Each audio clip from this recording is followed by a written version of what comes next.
Welcome Home Radio Podcast. Are you looking to buy or sell your home? Our team is here with answers to guide you through the buying and selling process.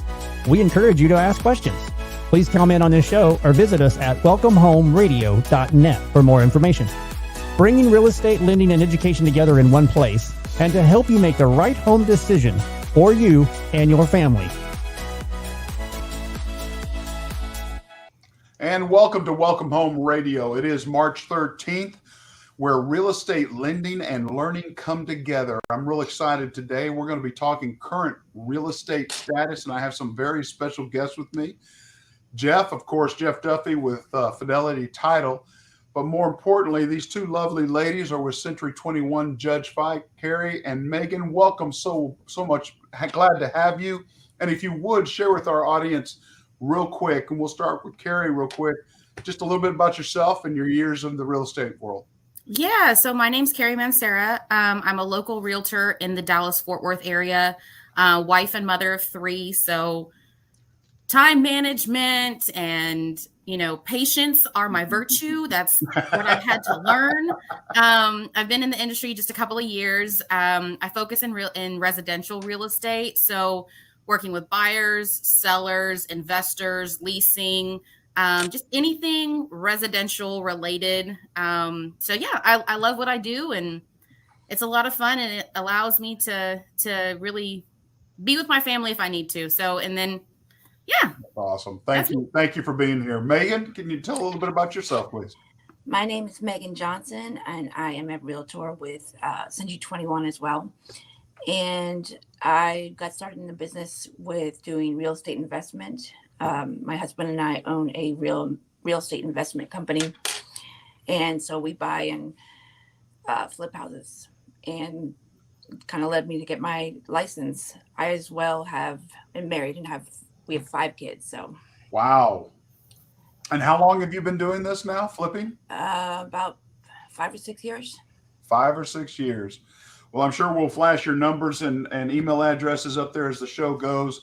But guys, we're here to start talking real estate, and current status is really interesting to me.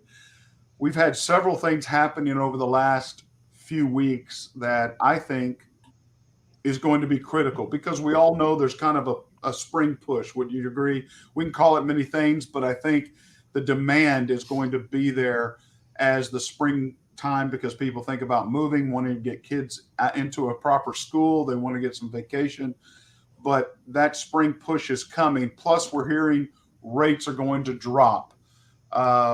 Just the other day, we're talking the forecast, and I believe, let me get to this information. Powell says the Fed is on track to cut rates this year. He just stated this last week.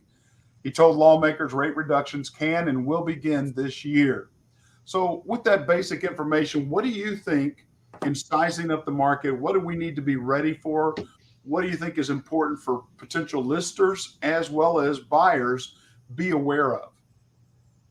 I think it's definitely going to increase listings if people are losing their jobs, having to get out of mortgages. I think for buyers, that's definitely going to open the door for more opportunities of negotiation. But at the same time, I think it's going to flood the market with, if the rates do drop, it's going to flood the market with those buyers who have been on the fence. And it's going to basically give them that little nudge that they needed to really start to make that decision for themselves to be homeowners. And what's the take on, if you have that many buyers, it's going to be a challenging time to find a deal. It's going to take into negotiations, right? As well as home prices are going to be affected. They're not going to come down like so many people are talking about, I believe. What would be your all's comment to that? I think that's where educating, if you're on the seller side, educating your sellers to market themselves aggressively, but it's kind of difficult, because yes, you want to negotiate, but you also want to get the most. So I think it's a lot about educating and knowing when the right time is and what's right for your client, whether it be on the sell or the buy side. Sure. Mm-hmm. Megan, your thoughts? I think it has affected a lot of, well, definitely inventory. Just right now, we have one of our homes we finished for sale over in kind of the Bent Tree, North Dallas area. And actually, what I've seen a lot is a lot of people moving their parents over to be closer to their grandkids, closer to their schools. I've seen a big influx in that with just the buyers I've talked to coming through the house and such, and buyers we've shown, that's really gone up lately. So families are trying to get closer together. Retired, they're aging. moving their parents from other states or even just other parts of Texas to be, within a mile radius of them and the kids. Sure. Yeah, we're kind of hard-headed. Our kids all moved away and they expect us to follow them. I'm like, I'm not moving to Colorado or Houston. I'm sorry. I grew up there and I have nothing to do with Colorado, or minimal. But I don't know if anybody saw, I did not watch as much as I probably should have, but again, our wonderful president announced a first-time home buyer tax credit. Did y'all hear about this? I did not read the whole. It was pretty long, so I did not make it through the whole report, to be honest. But yes, I was reading it. Well, again, it's interesting how he puts something out there that's not approved by Congress or anything, and it's got a lot of ways to go. But he has proposed a $10,000 tax credit for first-time home buyers. And before we go any further, Jeff, help us define first-time home buyer for us. Make sure everybody's on the same sheet of music. Well, you have never purchased a home that is your primary residence, or there is depending on the type of loan, and Blair, you can correct me on this, it's a matter of there can be certain situations where it's been so long since you've owned your primary residence that you can be reasserted. Okay, it's 3 years. I started to say 5, so I'm glad I did. So yes, if you have not owned a home in the last 3 years, your primary residence, homestead exemption, whatever you may call it, had a mortgage in the last 3 years, you're considered a first-time home buyer no matter what age. And this credit would be done, and he didn't define middle class, but this tax credit would be a $5,000 over 2 years. Again, required congressional approval, again, stating things that may or may not, but they're really pushing for the new millennial market, which I did not know this. I looked up this real quick. 72 million is the population of the millennials here in the United States. Wow. Which I think is probably the biggest bracket right now that is on the fence.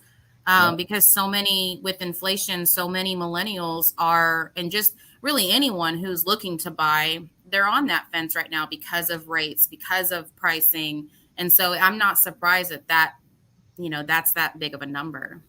Well, here's where go ahead. Okay, as long Big Brother may be listening, but here's where I do think we were handed a disservice this last 6 months, is when the feds came out and said, guess what? We're going to drop rates in the first quarter, the second quarter, we're going to have stair step. And everybody's just sitting there waiting, thinking, I want to get my best rate deal. And when's that going to be? And I think that was really, I know they're trying, but that was a disservice because it's causing more people, as we've said the third time now, sitting on the fence. But I think the big part of that is the three of you that I'm sitting on here with is educating them to understand a quarter or even a half a point will just keep up with the rate of the value of your property. And so if you think, oh, it's going to make that much difference for me in 6 months, well, you guys, they need to talk to you to see it's not, you're better off starting now and getting into that home, especially Megan and Kari tell me that we are already seeing multiple offers on homes because inventory is so low, right? Mm-hmm. Think of what that's going to be in 2 months if everybody sits here and waits and another half a point drops. Then we know the market's going to keep growing up, but then that's going to be a blast that it's going to be uncomfortable for a lot of people again.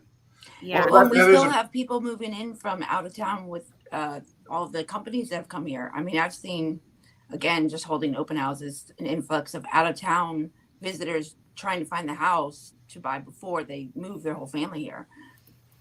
Wow. I mean, are we seeing this backlog coming? Because what I just heard Jeff say, there's going to be a headway where multiple offers become a very strong negotiating skill of realtors, as well as we're now going to get back to the over asking pricing and overbids. I mean, is this what we're looking at?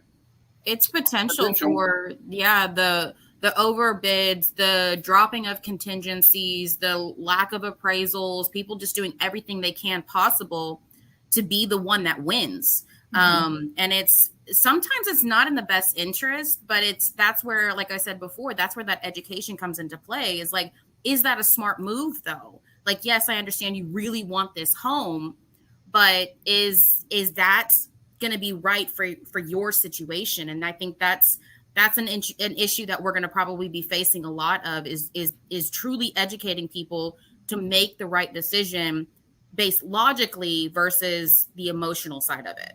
Because if you wait 60 days, correct me if I'm wrong, think about it. They could be sitting there and going, this is my dream home you just showed them. And you're going, well, you're going to have to come up with another 15 grand. Well, what was wrong with when this house was available 3 weeks ago and you didn't want to pay that extra half a point or quarter of a point? I mean, that's the education process you're speaking of, right? Yeah. And I think also that's going to be, especially if they're going through the lending, and Blair, correct me if I'm wrong, but that's where that breaking those numbers down to especially to buyers and letting them know, like, hey, this half a point, this is what that's going to look like long term. Is that something you can live with? Is that something you're okay with?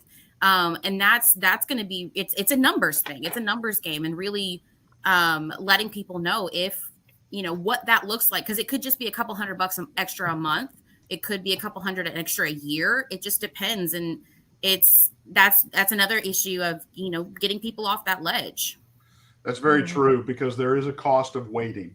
And as you just talked about bid over asking, if you would have bought, like Jeff said, 3 weeks ago, instead of waiting for that time, we pocket that 15 grand. You may be paying, like you say, $100 or more a month, but then we can refinance and we can do so much more. But that cost of waiting, it is going to increase. In fact, here's an interesting survey I found that had just taken place by Realtor.com. Location, location, location has always been the old adage, right? I mean, it's always been the premier requirement for looking for home. Well, they have to restate that now, because 56% of those surveyed, unlike 50%, 56 said price, price, price is the key point for us now, not location. And so it surveyed that women value price more than men, and that price is valued higher than location, location, location. What would you comment to that? I find that very interesting, because I've always believed that it was the opposite, that men are more thinking of the money, because women stereotypically, we just buy, we just buy with our heart. We don't look at numbers. So it's interesting to see that it's actually flipped. And that location is not something of interest, or it's not on the highest part of interest. Because a lot of people look at their location for the schools for their kids, proximity to family. So if that's not as heavy weighing as price is, it's very interesting to see that people are willing to go out a little further, be away a little bit more to get a better deal. I've seen that definitely more. Where before showing people homes, it's more in a concentrated area within, a couple miles, seeing the homes. Now I'm seeing requests for like over in here in Plano, then to Murphy, then to like just all over. It's like a whole day to show homes. So it's more typical is in the same kind of district. Sure. But then also the men I've talked to, when their wives are, looking through the house, for them it's location of job, so that's where it's kind of flipped, I guess. How much windshield time they're going to have. Yeah. They can't work from home. Yeah. It is. And that's a good point, though, even the working from home, because a lot of people since COVID now do work from home. And so I think that might have changed the desire for location as well. It's just now that people don't have to commute. Sure. Well, if they only commute like 2 or 3 days a week, they're okay going a little bit further, because it's not every day. That's true. Yeah. And they still have a home office. Because that's the first thing people are like, oh, is there a room for a home office? It's still very, but they'll go in 2 days a week, maybe 3. Okay. Now, one of the interesting data points I also am going to bring up that I was really intrigued by is that as of this month, March, this is the first time ever, 52% of the population of America that own homes are baby boomers. 52%. We've never been that high. Is that because baby boomers like myself are just staying in place? There's not a place to move? Because in my situation, I've said this before, if you have a home paid off, why do I want to go into another mortgage if I'm happy where I'm at? I am in a larger home for two people, but I have grandkids coming to visit. I have, visitors, guests. It's not a true encumbersome. I don't have to right size right now, but are we seeing this population staying put instead of right sizing more often because of pricing, I'm tired of moving personally, but what are the reasons out there and why has this become such a data point? Because we've never had this many people at that age staying in place.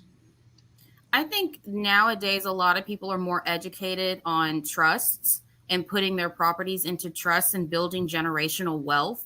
I think also I think in many ways, there's a lot of people that are getting back to that family dynamic and wanting space for their adult children to come home to. And if they have grandchildren, a place for their grandchildren to come to, and have space for everyone.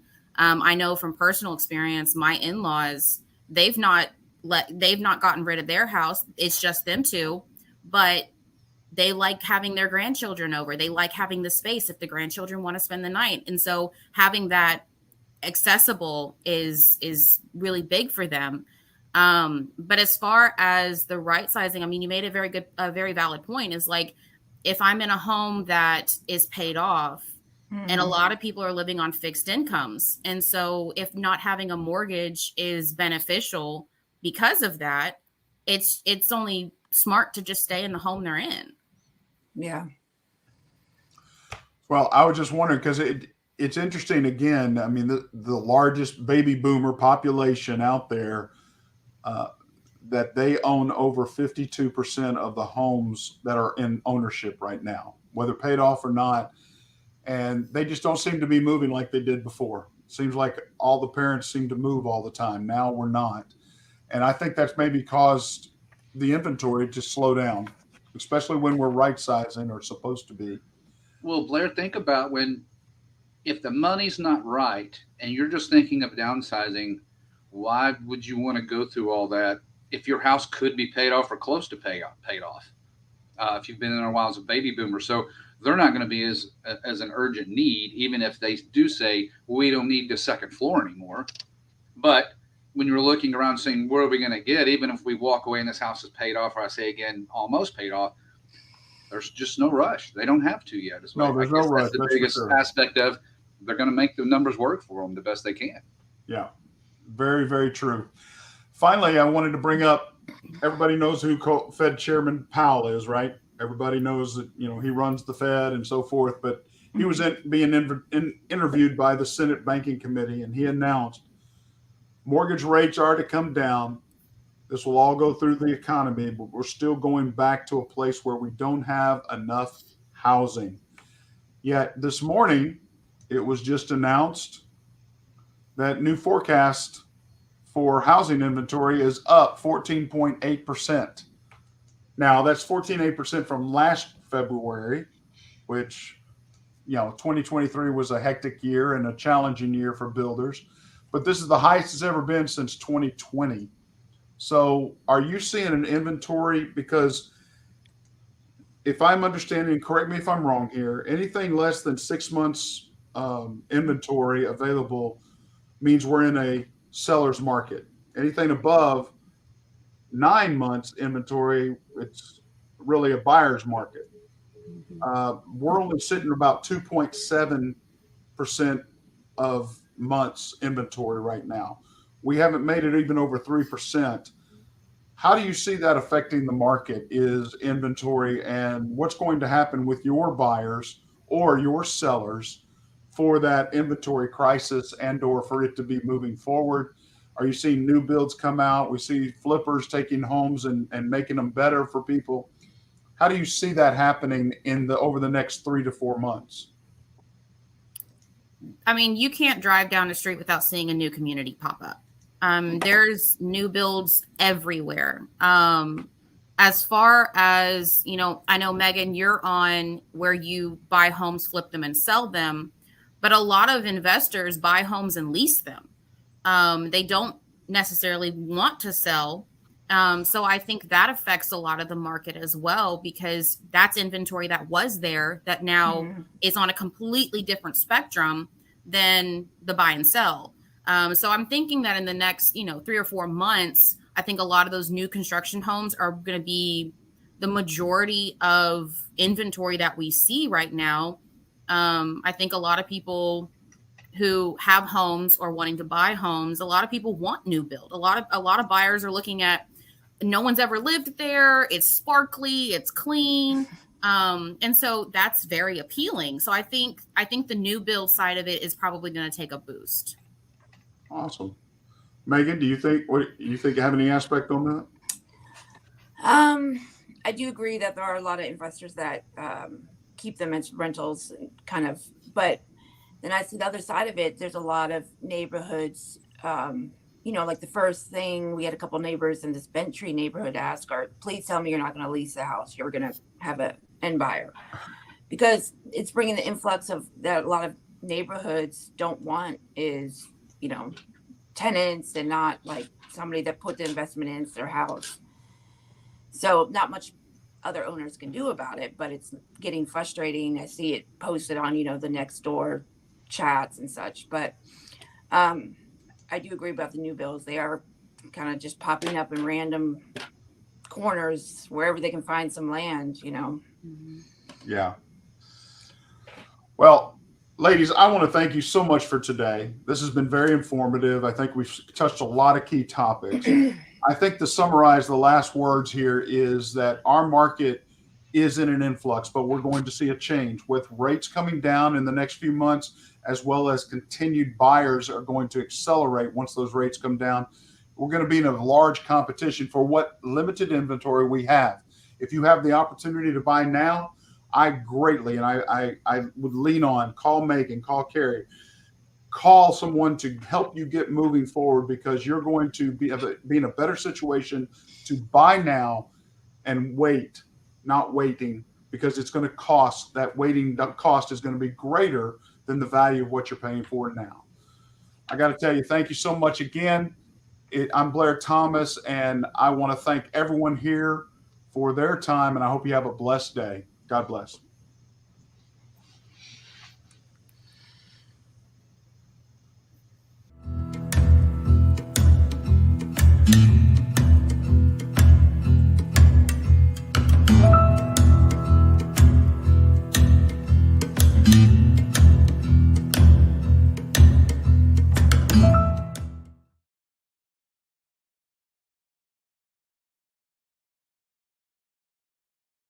Welcome Home Radio Podcast. Are you looking to buy or sell your home? Our team is here with answers to guide you through the buying and selling process. We encourage you to ask questions. Please comment on this show or visit us at welcomehomeradio.net for more information.